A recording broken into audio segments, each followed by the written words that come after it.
doing this publicly, Julia. Can you believe this? We're doing this publicly, and we are live. Welcome, everyone, to our book study group here in the John Lavenia Success Mastermind. I am John Lavenia, as you no doubt have guessed, and this is the first time ever that we have opened up. Well, I shouldn't say that. We did a book workshop when we did The Science of Getting Rich, and that was more of like an intensive experience, invite your friends. But this is the first time ever we've opened up this book study group to people who are just discovering this group and what it's about. So welcome to all of our new friends. I do see, let's take a look at some people here. We got some people on camera. There's Missy over in New York. Denise, good to see you. Julia's here. Linda, Catherine, Fred, Gail, Lindsay, Llewellyn's here from down under. We've got Kim. We got more people who are not on camera right now and more people tuning in as we speak. Yes, welcome to all of you. Today we're starting a new book. How auspicious, right? As we get this conversation going. In fact, we're doing something that I've never done before, and it's all Julia's fault, by the way. She demanded, not requested, demanded that we actually review this.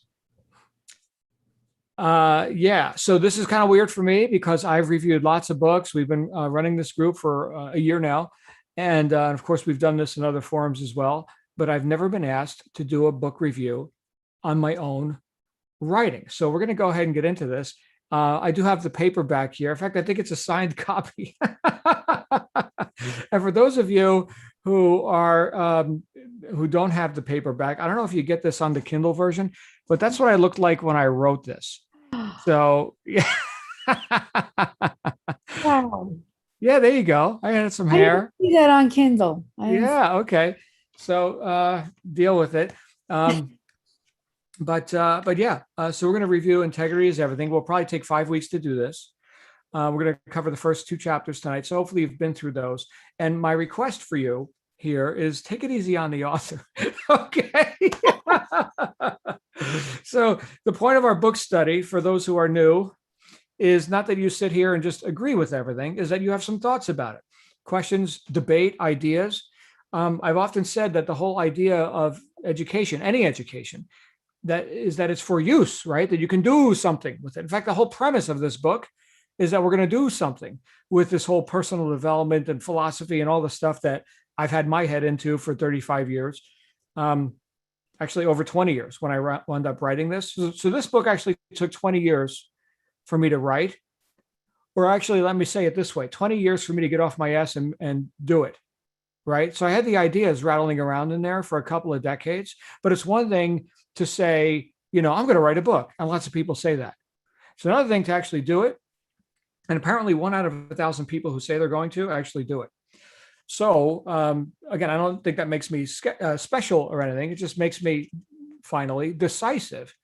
And so when this book came about, it was after thinking about it for a while and having become successful to an above average degree in business, and having people ask me for my secrets again and again and again, like I'm special or something. And I thought about it long and hard. And I thought, you know what, if there's anything special, it's just the degree to which I've chosen to apply certain principles into my life. That's it. I call that integrity, right? Call it whatever you like. That's simply what it is. See, Lindsay, you got a signed copy too. I know you did. Yeah. So the thing is, for me, is there something missing between knowing and doing? Is there a gap that we can cross? There is. And if you read the first chapter of the book, you already know the whole premise of it. We go in a few different directions in this book. In fact, I had a publicist who, upon reviewing the book, was saying to me, John, this is like 7 books. Most authors I work with, they've got like 1 or 2 ideas and they fill 250 pages with filler. He's like, this is 7 books in here. Like, oh, okay. Well, thank you for the compliment. But how I actually wrote this book, and you're getting this directly from me right now, is I made a decision that I'm going to go ahead and sequester myself for a week in an undisclosed location up by Oak Creek, by Sedona, Arizona. Anyone been to Sedona? The Red Rocks and the creek, and whatever. Sedona's an interesting place for those of you who've never been. It's just above the rim. So it's like in rim country. So lower Arizona is the Sonoran Desert. That's where I live, right? I'm in Phoenix. In fact, when I wrote this book, I lived in Tucson, so even further south, about 65 miles north of the Mexican border. And then I just decided I'm going to Sedona, right? And go sequester myself. And a week later, I emerged with this. Now, it wasn't in this form. It was just a bunch of me talking into a recorder, which I then had to transcribe and sort of arrange into chapters, right? And kind of get it to flow. Okay. But I just brain dumped for a week after putting it off for years. And this is the product. I also edited every word myself. So it's very conversational. So I'm going to go ahead and get into this. And what I'm going to ask you to do, especially if you're new to our forum here, is participate, right? I'm going to offer you a couple ideas. And it is actually tradition that I open it up, right at the outset, so we can get right into what thoughts came up for you. And then I can get into some of the things that I highlighted. Again, this was very difficult for me because if you're asking the author, I highlight the whole damn book, right? So who's got some ideas? The floor is open. If you have any ideas on the first two chapters, let me see if I can remember what those chapters are called here. Sometimes, and I'd say this jokingly, but like for real, sometimes I'll go ahead and read my own book and I'll think how profound I was when I wrote that. I should probably do this. I need reminders all the time. So chapter 1, meet the guru, which kind of leads you astray if you just look at the chapter and you assume what it means, right? And chapter 2, the difference. So who's got some ideas you'd like to share? Missy, you've got the floor. Come on out. That's Missy, everyone. Well, I have a problem because I'm past those chapters. However, the thing I'm going to talk about is really the whole book and everything that we're learning. Mm-hmm. The day I read that line, and forgive me for going past the first two chapters, wealth right now, which was, that was great. And then when I got to the bottom of the page, it said something else. And if I had read this 3 weeks ago, I would have had to close the book because of my own personal inability to, down below that, you write, what people are experiencing, for good or ill, is they're in love with it. I could not admit that until very recently. So I just want to thank you. But I mean, the whole book is about that, really.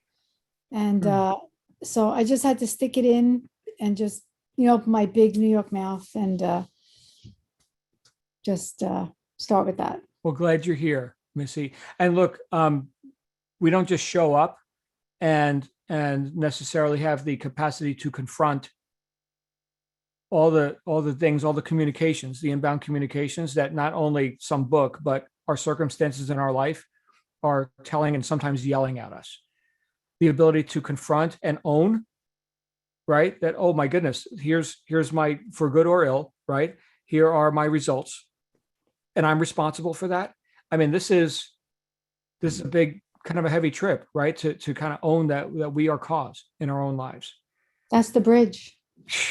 It's so huge, right? Because there's so much social agreement around being the effect, right? I'm a victim, you're a victim. Hey, I won't hold you to account for your mediocrity as long as you don't hold me to account. Let's have that tacit consent. And we get to be social. It's terribly social. Yeah. And we're not going anywhere, of course, but the product of that is that we get to agree for what it's worth, which isn't much. So yeah, thank you for being willing to confront that. And look, I've got to confront that all the time too. I haven't arrived, right? So I've just had, based on my own assessment, some integrity, right? I haven't arrived or anything. So I'm still working on this stuff, which is why I read the book and think that it's profound, because it's like, holy crap. In a moment of clarity, this stuff came out of my head. Now do it. Yeah, hard work. We're going to talk about that here in this book. There's a chapter called Self-Mastery or Self-Denial. And the whole idea that personal development is not like some whimsical thing that you're going to go get lofty or something. And now, and now we're done with that. Okay, so now let's get back to our same miserable habits, because you got lofty for 15 minutes. Thank you, Missy. Great start to our session today. Who else has some ideas that you'd like to share? Julia, you've got the floor. Julia. Hey there. Like Missy, I read ahead. I wasn't sure how many chapters we were supposed to read, and I've read it before anyway, but great book. And that's why I nudged you to talk about this. Thank One of you. the things that struck me a lot in this and in other things we talk about in the mastermind is the paragraph that talks about a person's outer circumstances are a direct reflection of something taking place inside them. And then one of the things you say is, can we sympathize with them? We can, but should we? Would our sympathy serve anyone? And I think that is pretty heavy stuff to think about, because our tendency as humans is to be sympathetic. And sympathy may not serve, as you and I have talked a little bit about with other people that I know, making sure people are accountable for their own situation, not just being sympathetic with them. So anyway, I thought that was pretty powerful, and it speaks to us as humans giving ourselves sympathy as well, or at least for me, there were times in my life when I was playing the victim, I'm sure. And it doesn't help. It doesn't help you. It doesn't help anybody around you. So I thought that was good. Good stuff. Beautiful. That's what we're talking about. Back to the idea of agreement. There it is. I'm buying my own excuses. I'm licking my own wounds, navel gazing, and what have you, right? So just kind of, going into agreement that I am what? That I am a victim, that I am the effect, that I am not able. Woe is me. Oh, man. What's the product of that? You get to be not able? So yeah, the book is bold. And, but in contrast to like having read lots and lots of books, right? There's a lot of stuff out there, and we're going to get into this in the later chapter on It's Not Okay, which is the most bold chapter of all in the book. I do a bit of screaming and yelling in that one, but there's so many books that are like, I'm okay, you're okay. Hold on a second here, right? Are we here to produce something, or are we here to just sit around and be okay? By the way, I see Ismail in the chat. Okay, how do I get a signed copy? Mine is from Kindle. You know what? When we get together, when we meet in person, we'll head to the men's room, get a piece of toilet paper, and I'll sign it for you, and you can shove it in your Kindle. All right. Hey, who needs aesthetics? Edward, what you doing, brother? How you doing, sir? Good. Man, I'm gonna tell you, I thank you for writing this book because, it just really just came through to me because integrity is everything. Okay, that just says it all. It means persistence is integrity. It means, being committed is integrity. It means getting the work done is integrity, and it also shows you that integrity is truth. Because anything that you do that you half do or you don't do or you procrastinate on doing, you're lying to yourself. So this is my question that I want to propose to you is truth has no side, okay?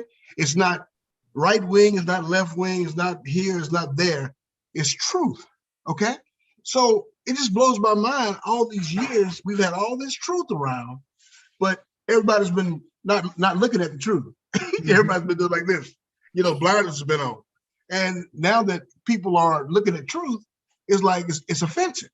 So I'm just trying to figure out about integrity being everything. If that's the truth, and that's what it's always been, then what gives, Because sometimes now we have, fallacy is everything, and we have issues are everything, and we have untruths are everything. And it's amazing to me how your book just really just brings it all out.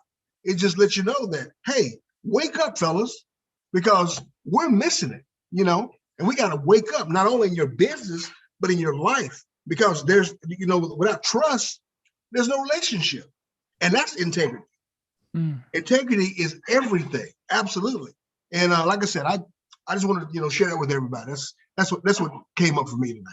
Wow, Edward. So the cover or the title resonated with you like it resonated with me, because I was just looking at the truth of my experiences and how that is a perfect outward display and demonstration of my innermost beliefs and expectations and habits and all that kind of stuff. Mhm. So we can dance around it and we can put on our filters, and we do.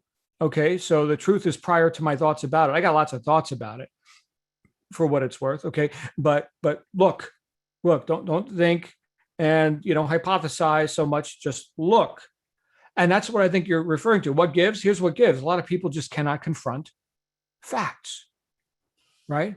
Because it's painful for them and because it shines the light of exposure on the things that perhaps we would rather withhold, right? Or the things that we would perhaps rather continue to not accept responsibility for.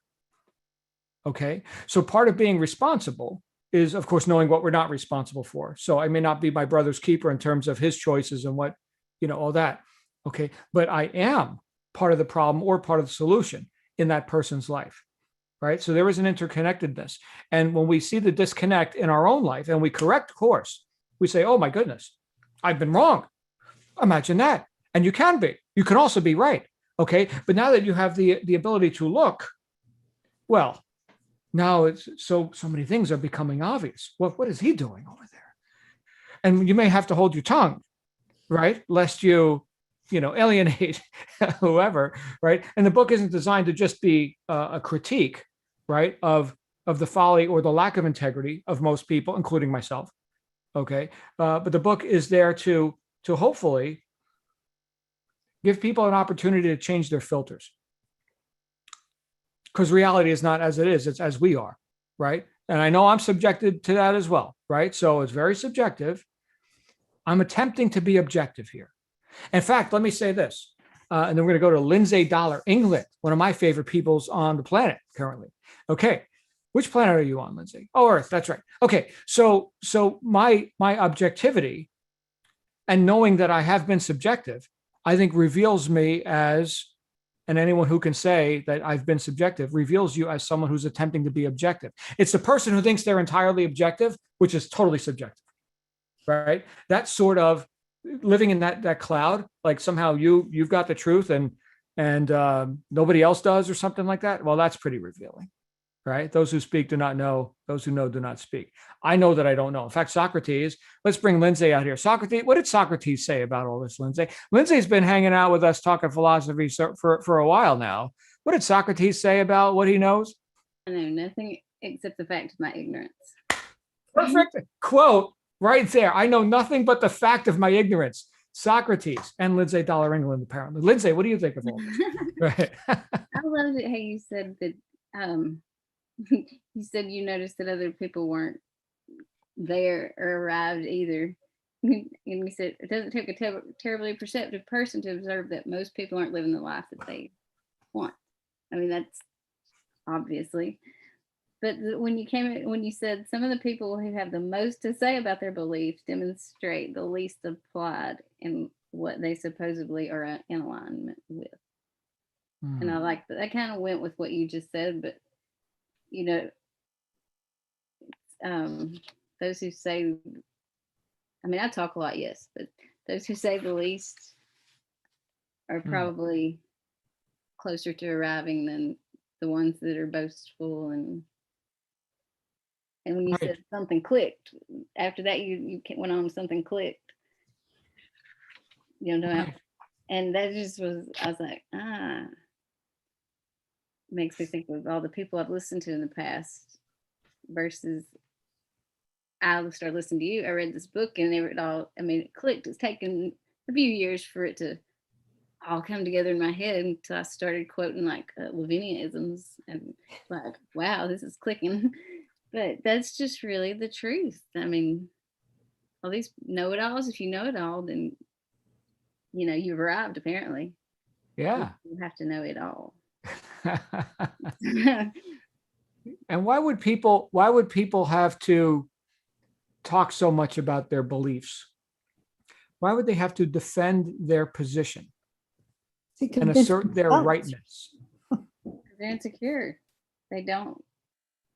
They got to be. As Lao Tzu said, right? As Lao Tzu said, those who speak do not know. Those who know do not speak. If you know, then I don't have to like assert my rightness to you, right?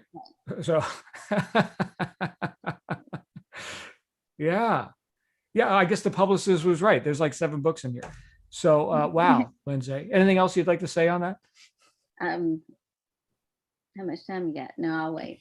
Okay. Yeah, well, Well, thank you all for initial thoughts. We're going to dive into the text, and I have highlighted several items for your pleasure.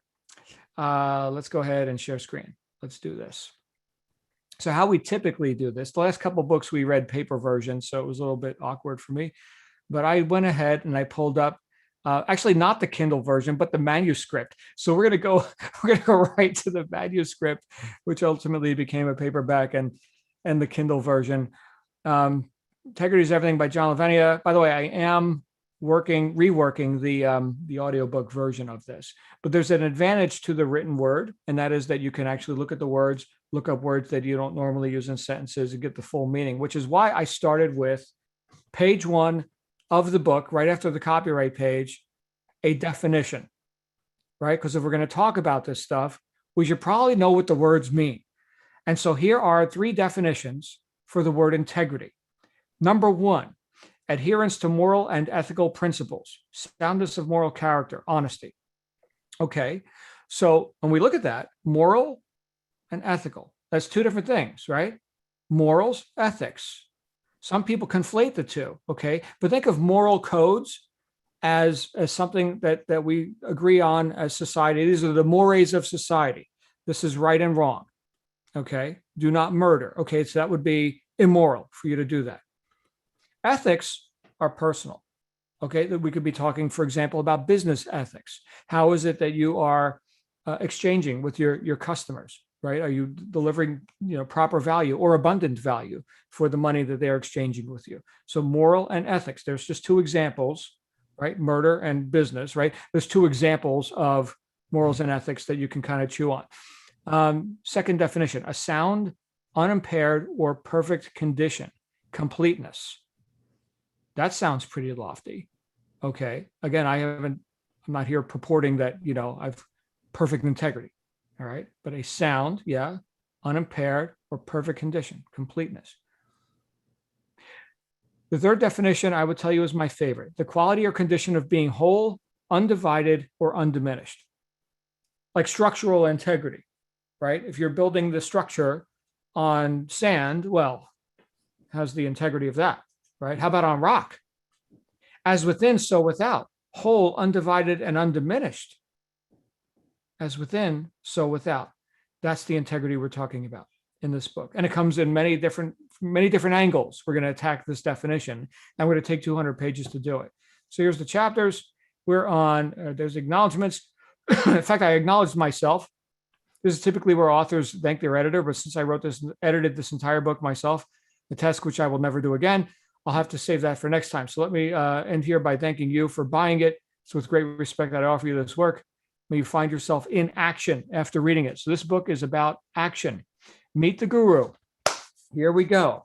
And when people first see that title, they may think, well, how arrogant. Meet the Guru. This guy thinks he's my guru. Okay, great. So I start off with, this book is for people who value results above platitudes and theories. For those of you who've read The Science of Getting Rich, you know that I highlighted when we did our book study of that. The very first line was, this book is pragmatical, not philosophical. I was like, thank you, sir. First line out of the book. So that's where I kind of got this from. This is for people who value results above platitudes and theories. Because again, there's lots of things you could go and, kill time with. This isn't one of them, right? This book is going to get right to the point. And I noticed for myself, having studied a lot of philosophy and a lot of Eastern thought and Western thought, and I named a few of the greats here, right? That I had a head full of knowledge, but I still wasn't getting results in certain areas of my life. And here's the quote that Lindsay was just talking about. In fact, some of the people who have the most to say about their beliefs demonstrate the least applied belief in what they're supposedly in alignment with, right? So I've supposedly espoused, these theories. Not that I'm using them or anything, but they sound really cool, right? And what I have found is, and what led me up to writing this book, was that there was a lot of people, a lot of parrots, right? Probably want a cracker. I heard somebody say it, so therefore let me say it, and let me assert my own self-importance or rightness by telling you stuff. But I wasn't interested. I wasn't interested in pretending to be like an expert in some areas that I'm not. Okay, so I'm on the path too. Something clicked for me though. Something clicked, and it was, of course, what allowed me to start actually getting the results rather than just being someone who wanted success, but someone actually experiencing it to a higher degree. Again, this is all by degree. There are no absolutes, right? Absolute failure, absolute success. This is by degree. So I realized that once I started to, experience higher levels of success, that it's something that has started happening for me that wasn't happening for the majority of people. And I've studied this stuff for a long time, and yet something clicked. Why is it not clicking for other people? Did I have some new truth or something? No, there is no new truth, right? It's the same stuff, right, that we're all working with. There's no new truth here. So what actually happened? That's what I talk about through the rest of the book. So a bit of my background, okay, and why this book may seem to be bold. I didn't write this so people could just stay comfortable and curl up with a good book and be cozy by the fireplace. You can go read a romance novel or whatever, right? Again, this book is to the point. You got to read a bit about my background, which nobody brought up here in our opening commentary, but I think it'll give you some contrast and also sort of demonstrate that the past does not equal the future. And you can see how joyous my childhood was, right? And so I got on the path with starting to study. At the still young age of 16, I was introduced to various personal development principles for the first time, and I had hope, right? More on this later. But the idea that there are more resourceful ways of living than what I had experienced up to age 16 was presented to me by people who I didn't even know were mentors in my life at the time. Okay, so I started to get results in certain areas of my life, but still other areas, right? So like here I was talking about when I ran a franchise, this was a rough road. It was still an increase in my own production, my statistics, but I still hadn't, achieved what I was looking to achieve in the business space, for example. When I finally clicked for me and I started teaching, principles to people who were willing to listen, I found that it was able to save people a lot of time. And if there's one thing that I've been recognized for a lot, and this is not, self-aggrandizing, look at me, I'm special. Okay. It's just that I've dedicated in this case, 35 years now of my life to helping people understand and apply principles into their lives. If there's one thing that I've chosen to get good at is communicating ideas in a way that people can actually use them and not just sit there and be entertained, right? Now, having observed how most people continue to struggle in life, I started to wonder if I was somehow unique or special, because so many people were asking me for my secrets because I had made such tremendous gains. But the principles I applied were so simple, so simple. Would they work for other people too? In every case, the answer was yes. 100% of the time, when people adopted, internalized, and acted on the ideas I shared with them, they succeeded in getting what they were after, and like superhuman results. And here's a few examples of them. All right. So we can marvel at their accomplishments, right? And look at the secrets, because I know that sells books, right? The secrets. I don't have any secrets. Okay. But we can look at this as a full-time approach. So unlike the average person who at best takes a part-time approach to improving their life, successful people discern, okay, and internalize empowering principles and integrate them with their behavior. This is the integrity I speak of. As within, so without, the state of being whole, undivided, and undiminished. They develop an experiential knowledge of true success principles, and they developed it for themselves. So again, here's not some new truth that didn't already exist for you. We're just going to go ahead and change those filters, and you're going to do it. You're going to do it. The answers to success, which we all seek, will be found in ourselves as we observe, consider, and act. That's what I mean by discernment.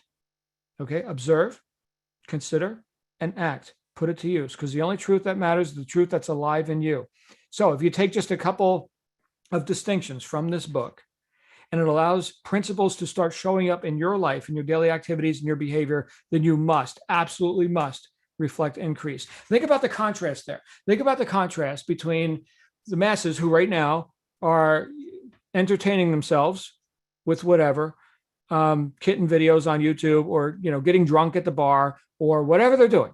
Okay. The average American watches 7 hours of television a day. Okay. In fact, I think I cited that in this book. In fact, I think when I wrote this book, it was 5 hours a day on average.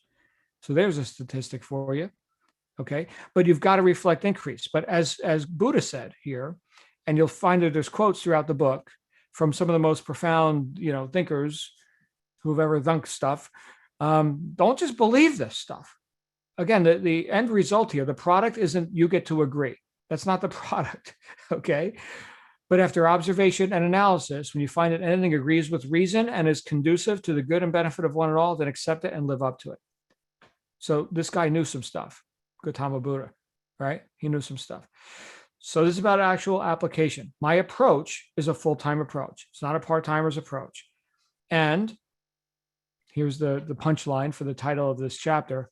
I'm no one's guru, except my own, I guess, if you really get down to it. And I told the story about the guy who goes to see the guru, and the guru tells him, all right, your problem solved. And suddenly the problem solved. And finally, he realizes who the actual guru is. He's believing this person, and he needed to hear it from an other, right? Okay, this routine goes on. And one day the guy's thinking, I have a problem. I go to the guru. He tells me the problem's gone, and it's gone. And yet what's happening here? The guru didn't cast a spell, didn't play with crystals or relics. He didn't even burn incense. He didn't do a damn thing. And I believed him. And I go home, and guess what? The problem's gone. Suddenly the words, your faith has healed you, ring in his mind. So who's the guru? And he gets it. He's the guru. So big surprise. Now you know who the guru is. Say hi to yourself. As you read this book, I'd like for you to stop looking outside of yourself for your answer. Your answer is already within, but your answer is revealed by you through your action. Keep that in mind as you go through the book. Okay. Passive theory, no product. Okay. We're here for the product. The product is you living the life that you choose, and that's going to be revealed by your action. And that will make more sense as we get into some of the later chapters. That being said, understanding what the author is saying makes whatever I'm reading exponentially more usable. I'm advising you here that if you go past any words that you don't feel comfortable using in a sentence, stop and look them up. If you're on Kindle, you could probably use the 2-finger tap or the 3-finger tap. Like you see right here, I just did. That pulls up a dictionary, right? So there you go. Make sure you understand what you're reading. Chapter 2, the difference. Do you guys enjoy the story of the bazaar, the open air bazaar? I had a dream, right? And I'm walking through the bazaar, and like there's all these people like fighting with themselves over like these planks of wood. They're all glittery and stuff, and they're bidding, and a bidding war ensues. And I look at the product, and it's like this glittery writing on like planks of wood, like a plaque, and it says failure, right? And misery. And like these people are killing themselves. They're hitting each other with their plaques. It's chaos. And I walk down, like I can't take it anymore. I walk down and I find these other guys. These guys sitting there. And if you could picture this, right? There's these guys sitting there out in the distance, right? They've got stuff for sale too. It's an open air bazaar, but it's quiet over there. It's quiet, right? And they're just kind of hanging out. One guy's got a cowboy hat on, right? And I walk up to them after reading my mind, as if reading my mind. The merchant says, crazy, isn't it? As he glanced down the street toward the crowd. And I agreed. And I was relieved to have found a couple of sane people who I can communicate with. I asked him, what are those people thinking? And he answered, they're not. His friend gave a slight chuckle. That's the quiet guy with the cowboy hat, right? Kind of like a Clint Eastwood, where he kind of just peers out from under the brim of the hat. And the merchant says, hey, would you like a plaque? Because, they're all selling plaques. That's apparently the main product here. Yeah, what do you got? Whatever you want, he said. Great, I'll take one that says success. So he got out a piece of wood out of the pile. Here you go. Here's a piece of wood. And put it on a table. Said, here's a magic marker. Handed me the marker. Is black okay? Yeah, sure. And I created my masterpiece in like 12 seconds. Yeah, success. Beautiful, the merchant said. What do I owe you? He asked. $2, and that includes the hardware to hang it on a wall or stand it on a table. Here you go. These people were spending millions of dollars, spending everything they got for the glittery plaque that said failure. Gave him a 5 and said, yeah, here's 2 for the wood and 3 for the conversation. You guys have a great day. You do the same. Merchant, his friend tipped his hat. The guy never said a word the whole time. The guy with the cowboy hat never said a word. And I walked off into the sunset. I really got a kick out of that dream, because I think you could picture it. I mean, if you're there, I can almost smell the dust of, the open air bazaar. Okay, so here's the good news. Here's the good news. You already got it. You're already in possession of the most vital elements of success, whether you know it or not. Second piece of good news: price of success is not greater than the price of failure. Third piece of good news: there are no long lines or angry mobs to deal with at the success merchant's table, metaphorically speaking. Okay, this is a path less traveled. It's a path of being deliberate with ourselves about our thoughts, emotions, actions, and results. So think about it. You put the book down, you're going to think some thoughts. I don't know what those thoughts are going to be. They're going to cause feelings to come up in you. Those feelings will lead to you taking some sort of actions. Those actions will render a result. Those of you who have read Power of Consistency by Weldon Long, he gives you this exact same formula. This book came out first, by the way, but there you go. Okay. And again, this is not a new truth, right? This is just for people who observe life. This is the cycle, right? Okay, fine. So we've observed it. Now, if the thoughts we think which fit comfortably with our current self-image, then your current idea of who you are, right? So if that's comfortable thinking, then your emotions, actions, and results will pretty much be like they are now. That could be good news, or that could be bad news, right? Are we on the upward spiral? Or are our own thoughts habitually moving us in a direction that we want to go? Well, great. A life of great victory and triumph, full of possibilities.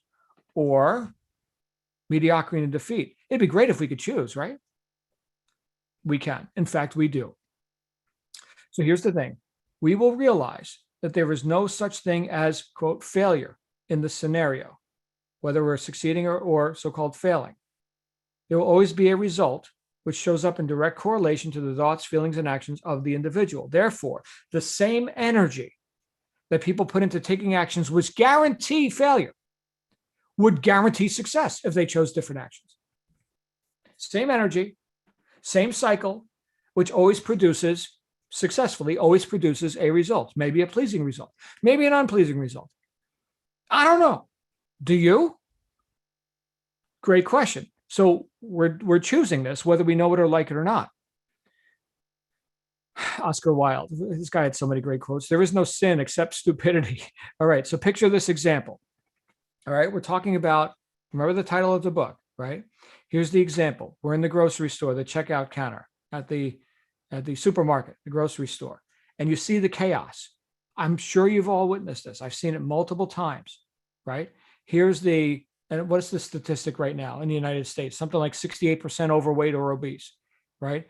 And their shopping cart is full of the crap, right? The high carb, sugar, the fat, the cheesy spread that squirts out of a can, right? Not a vegetable in sight, all right? The kids are running amok, right? Sugar, okay? Of course, it's not their fault, right? Maybe we need to put the kids on Ritalin. Ask your doctor. My goodness. So here's the reality. A person's outer circumstances are a direct reflection of something that's taking place inside of them. And it didn't happen overnight. Habitual cycle of thought, feeling, action, and result in full swing, and you're observing it. There it is. No mysteries. No mysteries here. I don't like mysteries. I like reasons, result, and I like to know why. Right? This was part of my my mechanical training. Right? Many of you know, as I wrote about here in chapter 1, right? I got into the mechanical trades. Well, in that, definitely cause and effect is right there, very observable, objectively observable, right?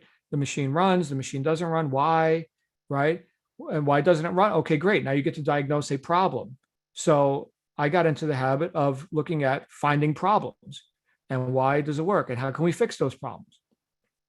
So that's a good, analytical thing you can do. So I'm not here to tell you that success is easy. It isn't, but neither is failure. Both come with a price. I would argue that the price of success is less than the price of failure, because failure you pay over and over and over again. I mean, how many people who've been broke, at some point in your life? Was that easy? Was that like, oh, I'm not paying the price? Right? So we're going to choose. Hopefully we're doing this deliberately. So if people believe they are powerful, or I'm sorry, if people don't believe they are powerful, then they get to not be powerful in their life. And it will very successfully demonstrate weakness and ineffectiveness in their life. The last book we just read talked about this a lot, this whole self-image psychology, that you set your own thermostat, right? And if your innermost beliefs about yourself is that you're a loser, you will demonstrate loss. And we can argue about it. And we can say, no, I hate that. But what did Missy say right at the beginning? Love, right? What is love? Resonance, harmonious vibration, as within, so without. Integrity, it's everywhere you look. You can't break the law. You can only break yourself against the law. Now, that doesn't mean that bad things don't happen to good people. Okay, sure. We're also dealing with many other influences in this incarnation and this planet Earth thing with the bodies and all the stuff that we're doing right now. Okay, but we can be more creative, more proactive, more responsible, more causative. Okay, James Allen, in his classic book, As a Man Thinketh, said that man cannot choose his circumstances, but can choose his thoughts, and therefore indirectly but surely shape his circumstances. So what part of this can I be responsible for? What part of this can I be cause over? That's the question. I'll give you another scenario because we're talking about something that's missing, something that we're trying to bridge the gap between what these people know or know they should do versus what they do and what results they get. See if you can find the common thread in the two scenarios, the one from the grocery store and now this one here. I was at the gym where I go to a lot, and I noticed because my iPod batteries died. This is going back 11 years when I wrote this book. Okay, my iPod batteries died, so I had to listen to what was going on overhead and the loudspeakers. Okay, most of the people are standing around in the gym socializing with each other, right? I can get like 5 different exercises done by the time they're done having a conversation or whatever. And I noticed that coming over the loudspeaker was this broadcast about, hey, sometimes, it's just not easy to get to the gym. You can go ahead and, put your account on hold. I'm like, you got to be kidding me. You're actually feeding these people excuses right now. Wow. I ran home and charged my iPad, and I've always had my headphones in, moving forward from that point, right? And so do all the other people who are getting results in the gym. They're like in the zone, man. They're doing it. So yeah, this is their workout experience. So close, but what's missing? What's missing between here's the person in the grocery store whose cart is filled with crap in the same store where they sell the vegetables and the lean proteins and the vitamins. Here's the person in the gym, and they actually showed up. They not only have a membership, they showed up in the gym. So close. What happened?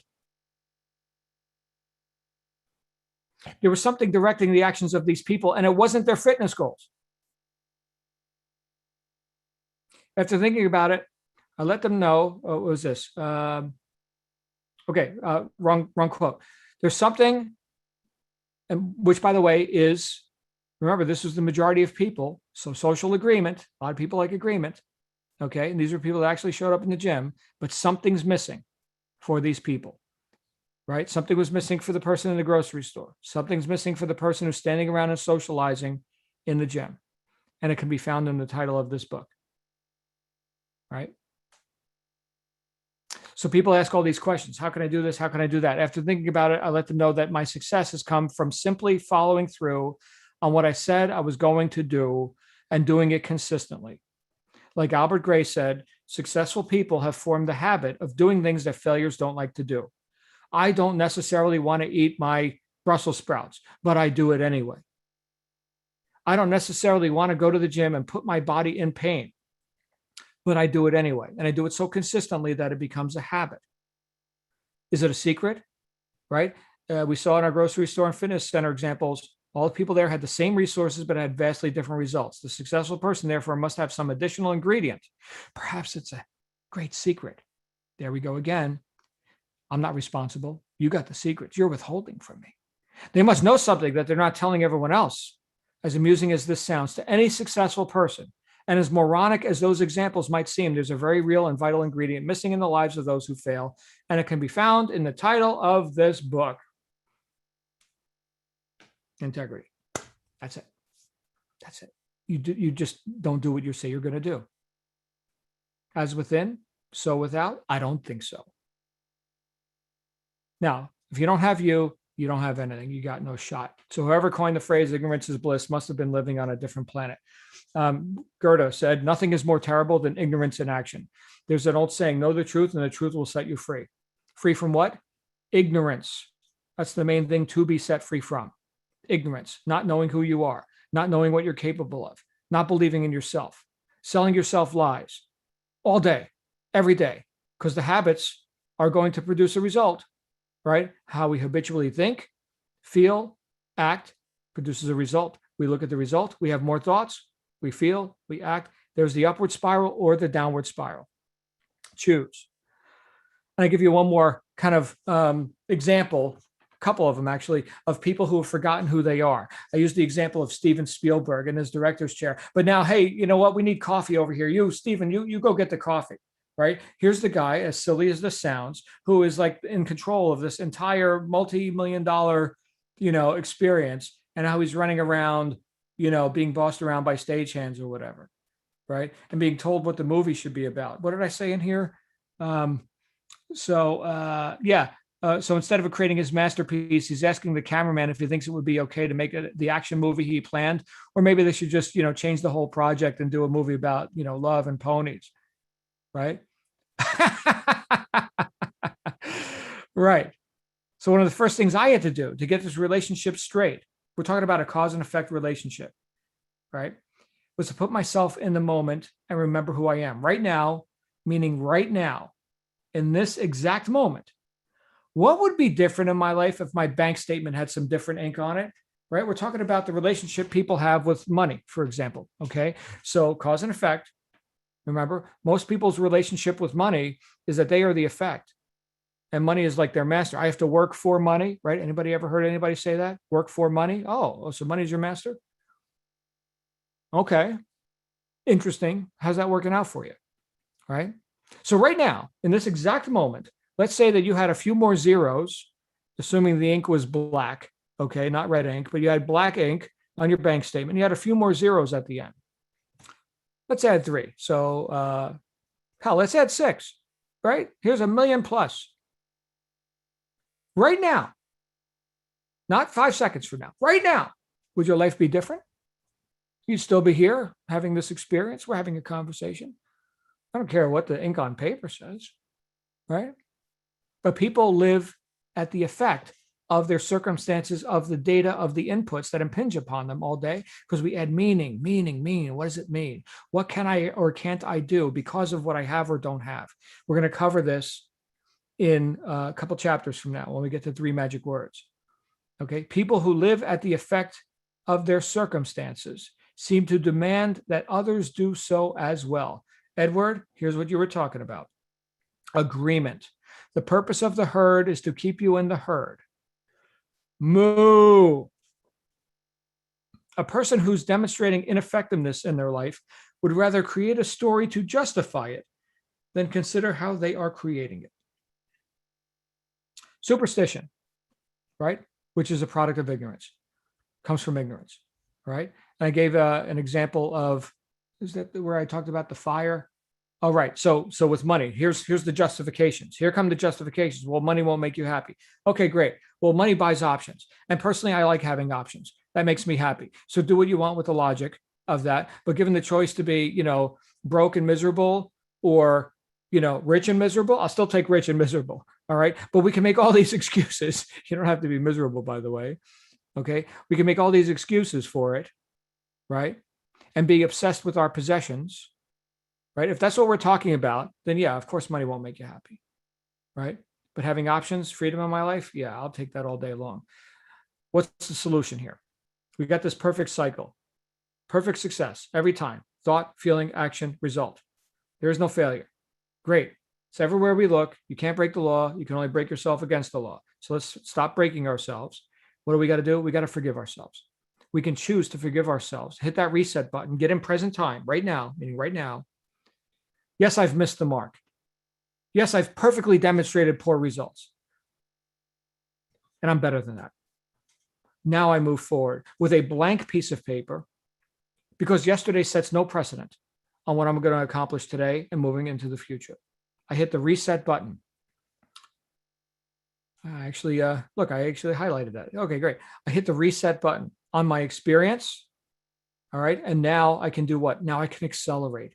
Now I'm not dragging all this weight with me. And to a degree, I've got to hit this multiple times per day. So think about it like that blank piece of paper, or maybe a plank of wood, whatever metaphor you like. The difference between the successful and unsuccessful is willingness to be at cause over one's circumstances rather than at the effect of circumstances. So are your thoughts at cause for moving you into high integrity action? Because you hit the reset button and you've decided what you're going to do, and you're going to give yourself a command and you're going to follow it. That's called integrity. So you can live the life you choose, right? Whose life are you living? Or are your thoughts at the effect of appearances, opinions, superstitions, neuroses, ignorance, reinforced by the masses who would rather make excuses than win at life? Purpose of the herd is to keep you in the herd. You've already got it. The most vital elements for your success. Okay. But it doesn't help you if you don't know who you are. You got to know yourself. I would say that the price of success is less than the price of failure. I already covered this. Here's some simple actions that you can do. And I end each subsequent chapter with some simple actions, except the final chapter, which is just like one page. Simple actions. 3-part personal inventory. You guys want to have some fun? Let's have some fun. Get a notebook or a journal, okay, papers, whatever. Start with page 1 and write today's date on top of it along with the current time. Okay, so you can do this as soon as we end session tonight if you choose. It's your life. You can do whatever you want. Describe where you feel you are in terms of your personal success up to this point. You're simply identifying a stepping off point. We're not dwelling on the past. We're just taking inventory. Okay, stepping off point from this time forward. Doesn't have to be a big tome, okay, although it could be. The point is to be honest with yourself. Nobody's going to read this but you, okay? Include actions that are obviously not serving you. For example, eat fast food 3 times a day. Don't call my client back for 2 days. Wonder why those deals aren't coming in, right? Argue with my spouse over money and whatever else, right? So these are the non-optimal conditions. We're just taking inventory. That's it. Now, once this is done, go to page 2, write the date and time on top. This should be the same date. So this is not a 2-day experience, a 1-day experience. So if you can't get this done today, don't start until tomorrow. All right. A slightly later time. Great.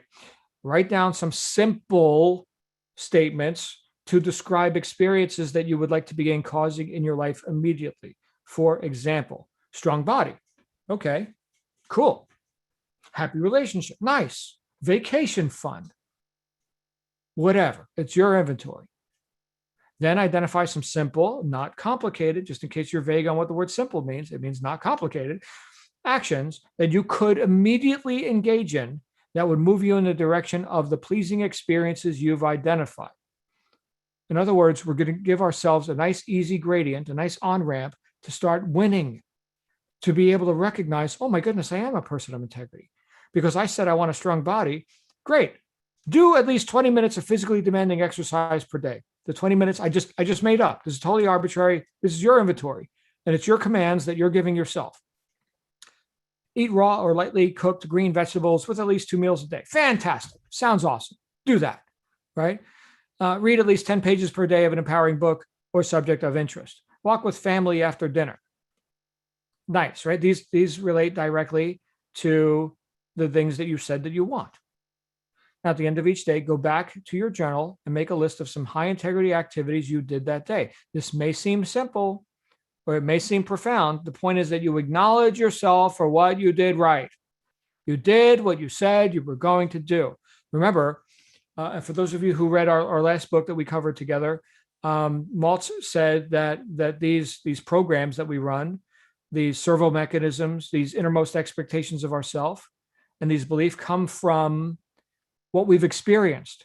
So what I'm begging you to do is acknowledge yourself and validate yourself as a person of integrity by giving yourself evidence. Oh, look at that. I did that. That's cool. I'm a person of integrity. And you see, every day we acknowledge ourselves, we get to build ourselves up. Who's showing up to do this job? Oh, somebody who's worth the investment. Somebody, I bet on them. You're talking about yourself now, right? Give yourself evidence of that. High integrity action. The following two steps are optional but recommended. Go back to page 1 and tear it out of the journal. Destroy it using some auspicious ceremonial method. Fire is popular. Be creative and have fun. Remember, the only property to be destroyed is that piece of paper specifically. So don't get carried away with this. All right. No destroying your desk and whatever. Okay. Also, I really like this one, especially if you're new to the whole idea of the reset button. Get a clean piece of copy machine paper. Just take it out of your printer, hang it on the wall in your office or some other relevant place. Let it remind you of your future. There's nothing on it, right? Whatever you put on is what's going to be on it. But it'll also be a conversation piece, right? If anyone should inadvertently write something on it or mark it in any way, make the big investment and get a new piece of paper, right? So there you go. Nothing. That's how I'm starting my day. Clean piece of paper. And you can have that conversation with your friends and family. Next week, we're going to read 2 more chapters, On a Mission and 3 Magic Words. All right, so 2 more chapters for next week. Any other thoughts now that I just gave you all the stuff that just came out of my brain repeatedly on paper, as well as you heard it right from the author? Any other thoughts? Come on out. We're almost at the top of the hour. My goodness, that went quick. Okay. And by the way, thank you all for not only suggesting this book for my members here in the JL Success Mastermind. Thank you for suggesting the book. No one has ever forced me to review my own work. So, and thank you for being nice to me. Who's got some thoughts on this? Any other thoughts? Feel free to come on out. I see Catherine's here, Cecilia, Denise, Missy, hooray. We got Quentin's here. Hey, Quentin. Somebody's got their hand up. Missy, come on out. All I can say is that, with the other program, your book was not recommended, but I looked you up, and that word integrity means a lot to me.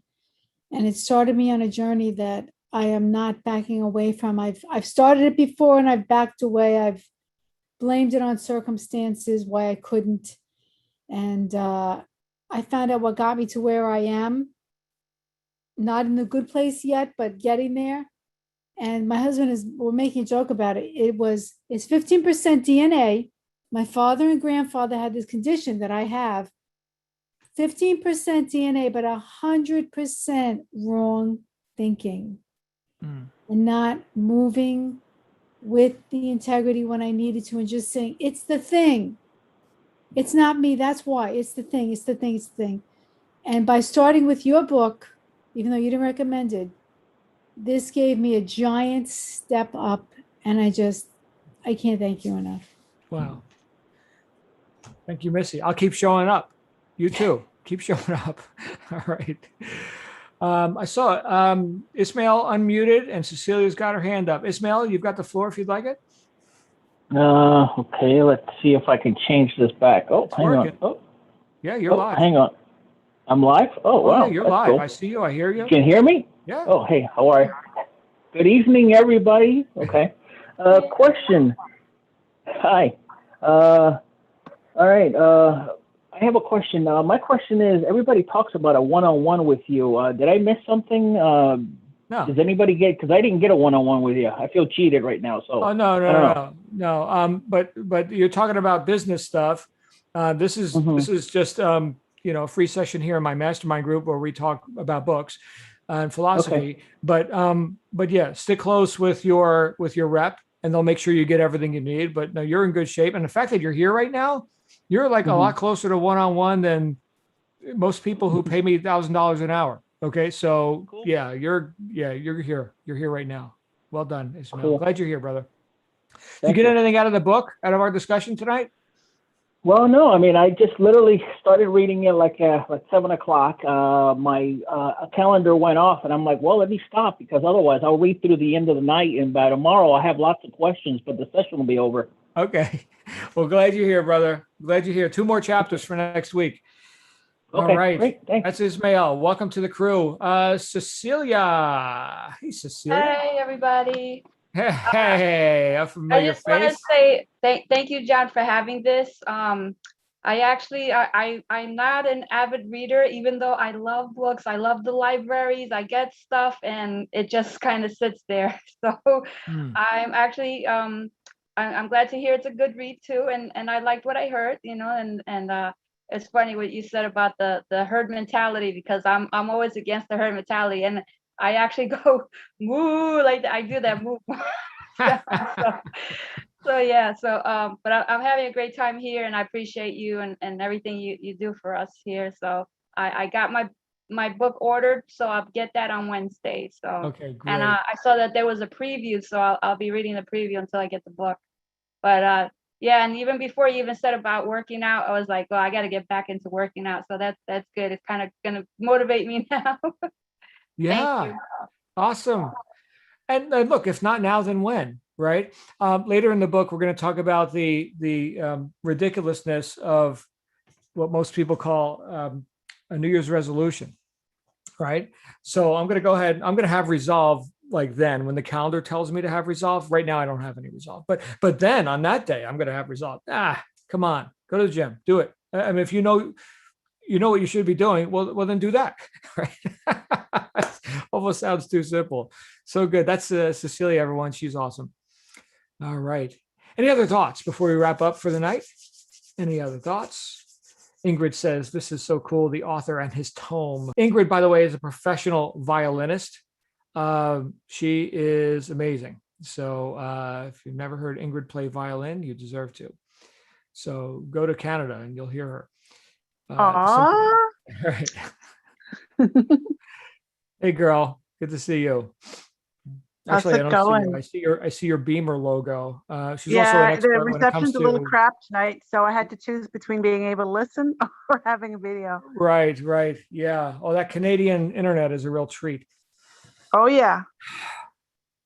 All right.